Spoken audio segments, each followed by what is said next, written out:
Good afternoon.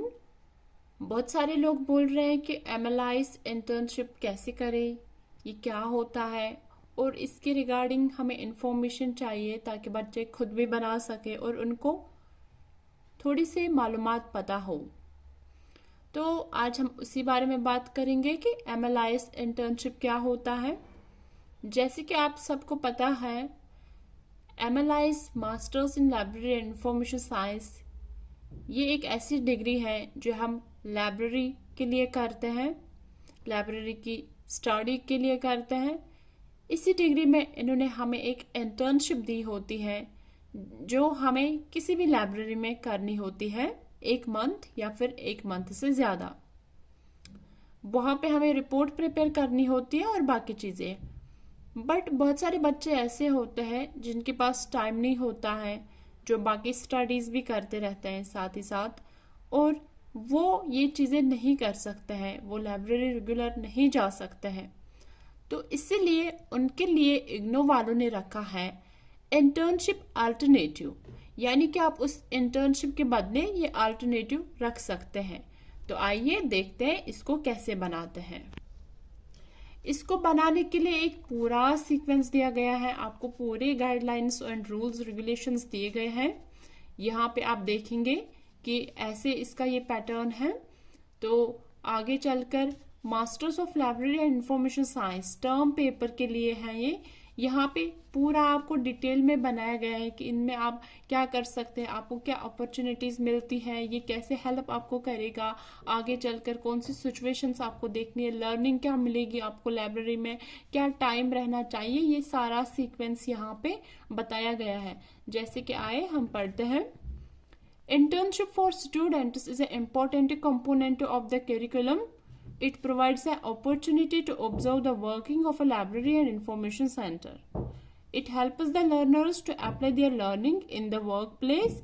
However, in situations where the learner does not have a library and information center nearby or due to the unavoidable situations can't undergo internship, he/she can opt for writing a term paper.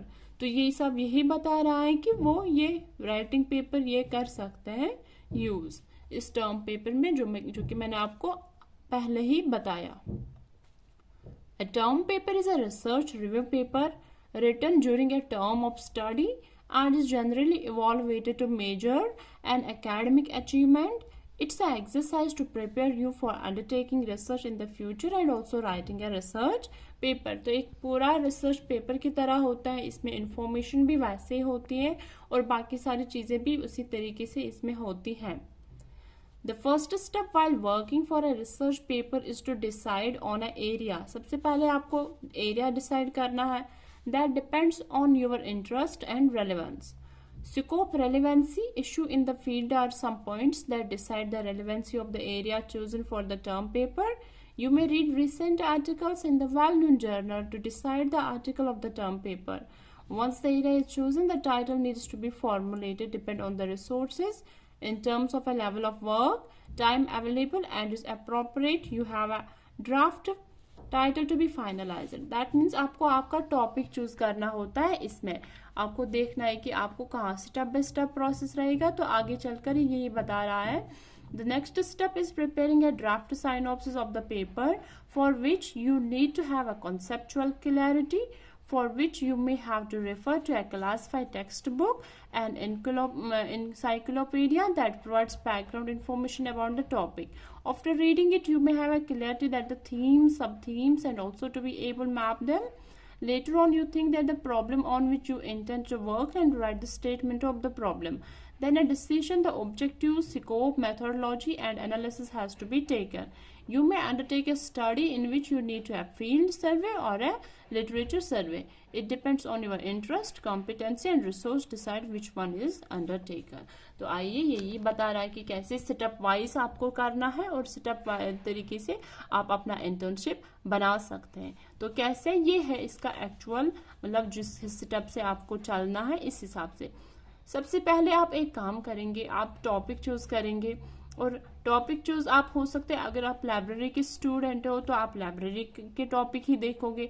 अगर आप psychology के या sociology के या किसी भी और subject के, तो आप उसके रेलेवेंट टॉपिक देखेंगे। तो आइए यहाँ पे देखते हैं। सबसे पहले आपको इंट्रोडक्शन होना चाहिए। जो आपकी अल्टरनेट रिपोर्ट होगी उसमें सबसे पहले उस टॉपिक का फुल आप इंट्रोडक्शन डाल सकते हैं। उसके बाद स्टेटमेंट ऑफ द प्रॉब्लम, यानी कि क्या कौन सी प्रॉब्लम आप ये करोगे, फाइंड आउट करोगे। रिसर्च क्वेश्चंस आपके क्या रहेंगे, ऑब्जेक्टिव्स एम्स वगैरह आपके क्या रहेंगे।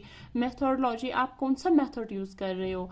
In case of a literature based survey, indicate the method of literature collection. In case of a field survey study, indicate the data collection in terms of population sample, sampling, data analysis. तो ये सब चीजें आप दे सकते हैं। उसके बाद आपको प्रेजेंटेशन रिजल्ट, जिसको हम बोलते हैं, ये सब चीजें आपको देखनी है कि क्या निकला आपकी स्टडी से। फिर कंक्लूजन, सजेशंस होते हैं, और लास्ट में आप रेफरेंस एंड बिब्लियोग्राफी, यानी कि आपने कहाँ कहाँ से डेटा कलेक्ट किया है। यहाँ पे एक एडिशनल इम्पोर्टेंट इन्फॉर्मेशन है आपके लिए। जब भी आप अपना अल्टरनेट रिपोर्ट प्रिपेयर करेंगे तो आपको इन चीजों का ध्यान रखना है। You may prepare a term paper of about 5000 words, यानी कि आप समझे 20-25 पेजेस तक तो आएंगे ही, 5000 वर्ड्स आपके, वहां तक आपको ये बनाना है। Please note that your paper will be check for pilgrims. ये वाला इंपॉर्टेंट टर्म है यहाँ पे कि आप जो है अपनी रिपोर्ट बनाएंगे तो इसमें आपको कोई भी कॉपी पेस्ट काम नहीं होना चाहिए। आप डायरेक्ट इंटरनेट से नहीं निकाल सकते हैं। आपको ये खुद अपनी स्टडी होनी चाहिए। आप किताबों से थोड़ा इसका इंट्रोडक्शन ले सकते हैं, लेकिन रेस्ट ऑफ द थिंग्स आपको खुद से ही करनी होती हैं।